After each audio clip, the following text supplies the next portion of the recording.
partir, on va dire, pour s'appliquer les choses, du coin de Château-Salins, de part et d'autre de la forêt de Blécourt, donc la grande forêt qui était sur notre gauche, on va dire, hein, et qui partent en direction donc de Morhange. Hein, c'est le Morhange, si on se met en ligne droite. Oui.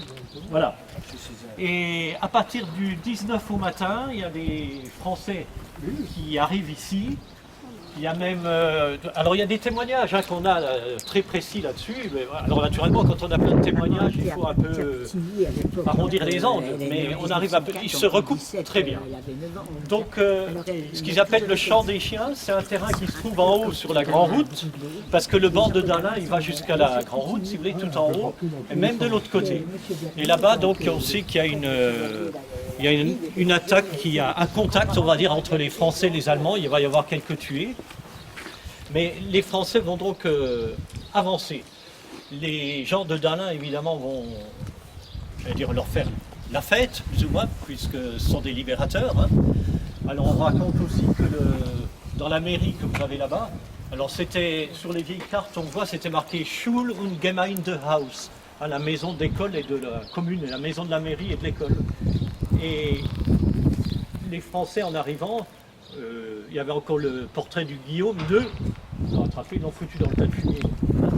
Donc c'est sûr qu'après, quand les Allemands vont revenir, ça peut être une des explications. Mais enfin, ils n'avaient pas besoin de beaucoup de prétextes. Apparemment, c'était quand même assez prémédité. Hein, ce sont les Bavarois qui seront connus pour faire des exactions, pas seulement ici à Dalin. Toujours est-il que le 18, donc les Français passent, si vous voulez, sont là, et continuent leur mouvement. Alors il faut imaginer que c'est là-bas que ça commence à taper fort. Hein, il y a le contact avec les Allemands, si vous voulez, qui viennent de Morhange. Et les gens de Dalin, selon des témoignages, ils sont au Querfi, c'est-à-dire, comme vous m'avez expliqué, là, juste, on va dire, à l'arrière, là, en face de moi, derrière la mairie. Et puis de là, ils regardent justement du côté de Morhange, il doit y avoir un bon feu d'artifice, enfin, façon de parler, vous voyez, jusqu'à ce qu'il y ait des obus qui leur tombent pas loin d'eux et tout le monde se sauve, évidemment. Alors, le 19 août, vous avez... Alors, on a trois curés, si vous voulez, qu'il ne faut pas tout embrouiller les noms. Le curé de Dalin s'appelait l'abbé Thiriot. Lui, il rencontre l'abbé l'abbé Calbat. Alors, l'abbé Calbat, il n'était pas curé de Dalin, mais il était originaire d'ici. Ah oui, Calbat. Peut-être un lointain cousin. Hein. Alors, l'abbé Calbat, donc, il n'était pas curé de Dalin, mais il était venu passer quelques jours de vacances dans sa famille, chez sa mère, si vous voulez. Et il se retrouve là... Bon, ça va mal tourner, si vous voulez. Et alors, on lui demande de venir donner les derniers sacrements à un officier français à Bellange, c'est le village suivant. Hein, on va prendre la direction de Bellange. Là. Alors, il dit à l'abbé Calbat, bon, ben moi je vais là-bas, occupe-toi de la paroisse en attendant, parce qu'il faut se remettre dans le contexte. À l'époque-là, le curé et le maire, ils s'occupent de la paroisse, autant que de la commune, on dirait. Et alors, l'abbé Calbat, donc, reste ici. Et c'est le lendemain, donc le 20 août, vous avez un autre curé, l'abbé... Alors, attendez que je ne m'embrouille pas dans mon affaire, parce que je ne vais peut-être pas tout embrouiller. Le principal témoignage qu'on a sur tout ce que je vous raconte, c'est le docteur Prabernon. C'était l'ancien maire, enfin le maire de Parois, et au moment de la mobilisation, hein, Parois, donc c'est pas très loin d'ici non plus, il est mobilisé comme médecin auxiliaire donc, dans l'armée française. Et il est chargé donc, de suivre, alors on appelait ça l'ambulance numéro 4, hein, du 20e corps d'armée, donc du général Foch. Et il se trouve, lui, déjà plus sur le front, si vous voulez, à Bellange. Et puis, comme ça commence à canarder très très fort là-bas, sur Bellange, on lui dit, oulala, il faudrait peut-être que tu ailles voir ici, à Dalin, parce qu'on va sûrement essayer d'évacuer les blessés, hein, parce qu'ils avaient là-bas une espèce d'hôpital de campagne, si vous voulez, provisoire. Et comme ça tournait très mal du côté de Bellange, on lui dit, va à Dalin, et puis tu essayes de trouver un endroit où on pourra replier nos blessés.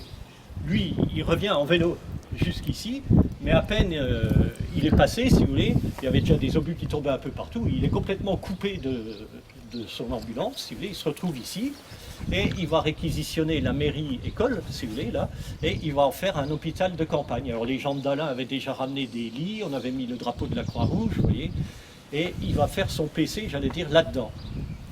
Alors on est le 20 août, et le 20 août, donc il y a des blessés qui étaient déjà là d'ailleurs, parce que ça, il faut imaginer le front, hein. Et puis ça commençait à être un peu la débandade du côté français, parce que ça ne se passe pas comme ils avaient prévu, hein, avec la contre-offensive du lendemain matin. Donc il y a des blessés qui viennent de partout. Il est dans son hôpital de campagne, son ambulance, on appelait ça, là, dans la mairie-école que vous voyez là. Et puis il voit arriver un sergent-chef qui n'est autre que l'abbé Fèvre. Donc c'est un curé, mais qui a été mobilisé comme brancardier, si vous voulez, sergent brancardier, auxiliaire là-dedans. Il vient et puis il lui dit est-ce que vous pourriez venir parce que moi je suis dans une autre maison de Dalin là et j'ai plein de blessés et un officier qui est en train de mourir. Alors il dit bon ben je vais venir. Et alors il part et au moment où il quitte son hôpital là pour aller voir dans l'autre maison, il rencontre le médecin-major allemand qui est là et qui discute avec l'abbé Calbat. Hein. Donc et puis à ce moment-là, il va y avoir tout d'un coup une fusillade. Et alors là, ils décrivent tous les témoignages, que les Allemands se sont mis à tirer dans tous les sens, et il va y avoir plusieurs civils qui vont être tués dans cette furie, j'allais dire, là, tout d'un coup. Vous avez les noms sur le monument aux morts, on va regarder, des victimes civiles, hein, je ne parle pas parce qu'ils tirent sur tout ce qui bouge. Et de la secousse, les deux gaillards, hein, le médecin et l'abbé Calbat, ils trissent, j'allais dire, ils rentrent dans une maison par la fenêtre, vous voyez, ils se planquent là-dedans. Et puis au bout de 5 minutes, quand ça se calme, alors les Allemands ont tiré, enfin c'est essentiellement des Bavarois, donc ils ont tiré sur tout ce qui bougeait. Ils ressortent et là ils s'aperçoivent qu'il y a tout un groupe d'Allemands, de soldats, qui sont là et ils tiennent un petit groupe de prisonniers français. Et quand ils sortent de la maison, par la fenêtre d'ailleurs, on leur dit « Hop, mettez-vous avec les deux autres et on va vous fusiller, on va vous emmener pour vous fusiller ». Et les voilà qui partent du côté des vignes là-bas. Enfin, on va s'arrêter tout à l'heure à l'endroit hein, où ils ont été exécutés. Donc il y a 4 militaires français devant. Et puis vous avez donc le docteur Prabernon qui suit avec d'un côté l'abbé Calbat et puis donc l'abbé Fèvre hein, qui était brancardier. Et les voilà tous qui partent, j'allais dire, vers l'endroit où ils vont se faire assassiner. Et au moment où ils passent par là-dedans, d'une fenêtre, il y a de nouveau une fusillade. Et alors le docteur en profite pour se sauver à toute vitesse, parce que bon, c'était de nouveau la panique, quoi, ça tire dans tous les sens, et il repart là-bas dans son hôpital. Donc lui a échappé. Et c'est donc lui qui raconte après, enfin il y a d'autres témoignages, mais c'est quand même lui qui peut le mieux raconter ce qui s'est passé. Et alors, bon, lui après il va être arrêté, je reprendrai avec lui tout à l'heure. Moi je reprends les autres, et ben ceux-là ils vont être conduits un peu plus loin, là-bas je vais vous montrer, il y a une croix qui témoigne de ça. Et ils vont être vraiment abattus, hein, donc 4 militaires et puis donc les deux civils, les deux curés, hein, les abbés Fèvre et Calbat. Et les Allemands vont d'ailleurs enterrer eux-mêmes et ils ne laissent pas approcher les gens, il n'y a pas de témoignage, enfin, vous voyez. Et ensuite, alors, peut-être qu'avant de reprendre la suite de l'histoire, on va un peu regarder. Alors l'église que vous avez là aujourd'hui, elle a été détruite. Ouais, bah, attendez, je vais quand même continuer mon histoire, ce sera plus cohérent pour que vous compreniez quand on va faire le tour du patelin. Parce que donc le gaillard, le docteur, il est reparti dans son ambulance. Un peu plus tard, il entend un terrible coup de canon qui était tout près, si vous voulez, là, au Carfi, donc un peu, il faut imaginer, à quelques centaines de mètres là-bas. Ça pète un gros coup, et puis il se demande qu'est-ce qui s'est passé. Les gens sont dans leur cave, tout le monde, enfin tous ceux qui n'ont pas été abattus dans la fusillade d'avant, tout le monde se planque dans les caves et tout le monde reste tranquille toute la nuit, ça ne bouge plus. Il n'y a plus un Allemand dans la ville, enfin dans le patelin. Ils sont tous partis un peu plus loin, j'allais dire, parce qu'ici, ben, le village commence à brûler. Hein, le docteur Prabernon dit à 9h du soir, tout était en train de brûler. Et il voyait donc les flammes arriver, il se dit il va falloir que j'évacue mes blessés, parce que sinon ils vont cramer dans... Alors parce que dans le temps, il y avait des maisons hein, qui touchaient. Voilà. Il y avait une maison qui touchait la mairie. Voilà. Donc lui, il se dit, tiens, bah, je vais aller voir dans l'église si je peux les mettre dans l'église. Et quand il arrive là, il s'aperçoit qu'en fait, le coup de canon qu'il avait entendu, c'était les Allemands qui avaient tiré en premier sur l'église. Alors l'église complètement en vrac, le village en feu. Le cœur était du côté-ci, Voilà. et maintenant il est de l'autre côté. Voilà. Oui, tu es déjà un peu plus loin, oui, la reconstruction, mais c'est vrai. Hein. Donc l'église est en flammes, alors lui il se dit, oh là là là, qu'est-ce que je vais faire quoi. Imaginez tout le patelin en train de cramer, puis l'église effondrée, une ruine. Alors il se dit, je vais sortir tous mes blessés, et il les met carrément là, sur la place, si vous voulez, là dans le coin. Et il dit, ce sera encore là qu'ils seront le mieux, ils se retrouvent tous là en tas. Hein, il décrit ça, vraiment, les gens qui sont en train d'agoniser, parce qu'il y en a qui étaient dans un état lamentable. Hein. Il y avait une centaine de blessés. Hein. Il avait une centaine de blessés là-dedans. Donc tout ce tas qui était en train d'agoniser se trouve là dans le village, et puis avec des gants tant bien que mal.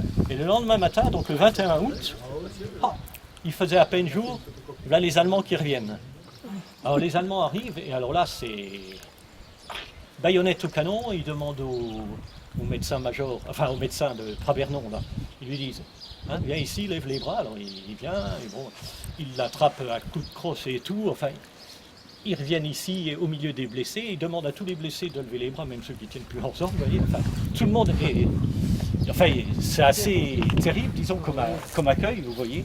Et puis alors, pendant qu'ils sont en train de s'occuper de ça, il y a tout un groupe d'Allemands qui investit le village et ils vont, j'allais dire, à la chasse pour attraper les gens qui sont encore là. Et ils attrapent tous les hommes du patelin, 65, et hop, on rend tout ça et ils emmènent tout avec les blessés, direction Morhange. À Pattes, ils vont faire donc tout le trajet jusqu'à Morhange.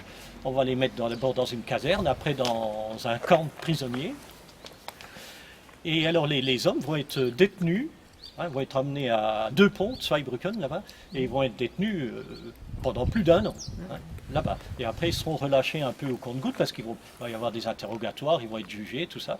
Le docteur Prabernon lui-même, il est jugé à Morhange, hein, c'est un tribunal militaire, et finalement, bon je vais très vite, hein, il sera acquitté.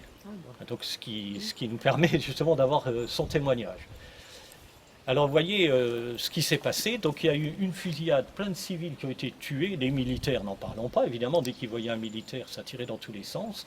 On a massacré le village, volontairement, et on a arrêté tous les hommes qu'on a donc emmenés en captivité en Allemagne. Et en plus, quand ils sont arrivés à Morhange, les civils, hein, tous les hommes du village, alors aussi bien les vieillards que les jeunes, hein, depuis 13 ans jusqu'à 80 ans, et là-bas, couchés à plat ventre. Interdit de lever la tête, à plat ventre.